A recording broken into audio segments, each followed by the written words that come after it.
பெரிய ஆள் யார் பெரிய ஆள் யோசிச்சு பாருங்க. நான் ஒரு இடத்துல இருக்கேன், நீங்க அந்த இடத்துக்கான மரியாதை தான் தெரிவிங்களுடைய அது எனக்கான மரியாதையா நான் எடுத்துக்க கூடாது. கரெக்டா? ஒரு கம்பெனியோட ஓனர், கம்பெனியோட ஓனர்ங்கிறதுனால தான் ஒரு மரியாதை. கரெக்டா? இல்ல அரசாங்கத்துல பெரிய ஆள் அதனால தான் மரியாதை, இல்ல டிவியில வர ஆளு அதனால தான் மரியாதை. அதெல்லாம் வச்சிருக்க. நீங்கள் என்னவாக இந்த சமுதாயத்திற்கு உங்களை காட்டிக் கொள்கிறீர்கள் என்பதிலிருந்து கிடைக்கிற மரியாதை ஒருபோதும் எனக்கு உடன்பாடே இல்லை. அந்த மரியாதை அதனால இப்ப கூட ஒரு பொண்ணு வந்து சொன்னாங்க, எங்க அந்த பொண்ணு இருக்காங்க ஆக்சிடென்ட் வேலை பார்த்தாரு. அதுக்காக சொன்னாங்க, ஸ்கூல் படிக்கிறப்பே பார்த்தேன், கிட்ட வரைக்கும் வந்துட்டு பேச முடியல, தயக்கமா இருந்தது, இன்னைக்கு நான் பேசிக்கிறேன் உங்களோட, ரொம்ப சந்தோஷம் சார் அப்படிங்க. யார் என்னை பாராட்டுறப்பையும் எனக்கு ஒரு இம்மி அளவு கூட அது என் மண்டையில ஏறாது.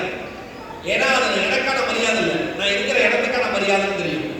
எனக்கான மரியாதைங்கிறது என்னை உண்மையிலேயே நேசிக்கிற மனிதர்கள் தருகிற மரியாதை தான் எனக்கான மரியாதை. ரொம்ப டவுட் சார் அப்படின்னு அந்த புத்தகம் சொல்லுச்சு. அதான் ஒண்ணுமே கிடையாது.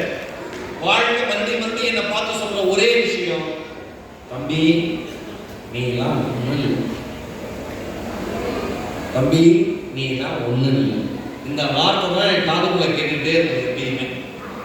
நான் சமீப வருஷத்திலேயே கடந்த ஒரு 10 வருஷத்துல கலந்துகிட்ட நிகழ்வுகள்ல அதிக நேரம் இருக்கிற ஒரே நிகழ்வு இந்த நிகழ்வு தான்.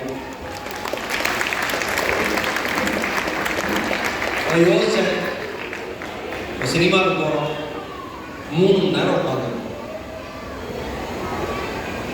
அதே இண்டஸ்ட்ரியில் இருக்கிற ஆளா நான் சொல்றேன், பொழுதை போக்கக்கூடிய விஷயத்துக்கு 3 மணி நேரம் உட்காந்துருக்கோம், அதுக்கு 1 மணி நேரம் டிராவல் பண்ணி போயிட்டு வரோம், 1 மணி நேரம் முன்னாடி கிளம்புறோம், படம் முடிச்சுட்டு வந்து வீட்டில் வந்து சாப்பிட்டா ஆகாது, அதுக்கு ஹோட்டலுக்கு போகிறோம், அங்கே ஒரு 1.5 மணி நேரம் செலவு பண்ணுறோம். ஒரு திரைப்படம் பார்ப்பதற்கு போவதற்கு வருவதற்குன்னு மிக சாதாரணமாக ஒரு குடும்பம் 5 மணி நேரத்தை எடுத்துக்கொள்கிறது. ஆனால் மேடையில் ஆடிய இறைவனின் வடிவங்கள், மேடையில் தோன்றிய இயற்கையின் ஆசீர்வாதங்கள், மேடையில் சிரித்த உண்மையின் சிரிப்பு, மேடையில் நடந்த கவிதைகள், மேடையில் பாடிய இசை, இதையெல்லாம் பார்க்கிறப்ப இந்த இடத்தில் உட்காராமல் வேறு எந்த இடத்தில் உட்கார்ந்து நாம் என்ன பெரிதாய் சாதித்துதான். நண்பர் சொன்னார், நான் படிக்கிறப்பே ஸ்கூல் ஃபங்க்ஷன்ல இந்த நேரம் உட்கார்ந்து சாருங்க, அஜித்தோட ஃப்ரெண்டு சார் கண்ட பிரபு, நண்பர் பிரபு சொன்னார், உண்மைதான், நாம ஸ்கூல் ஆனுவல் டே இருக்கிறப்பே நம்ம உட்கார மாட்டோம். இன்னொன்று, ஒரு நம்ம ஸ்கூல் ஆனுவல் டே அப்படி நடந்துதான் சேர்ந்துருவே. 6 மணி கெஸ்ட் வருவாங்க, 2:30 மணிக்கு வெளியில் உட்கார வச்சுருவாங்க, ஓட்டு அடிச்சுட்டு அவர் வந்து என்னென்னோ பேசி அப்படி இருக்கும்.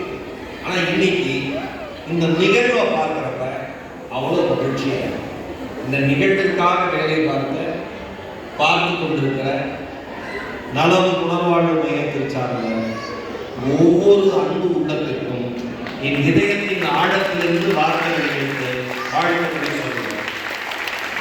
நல்லா கேட்க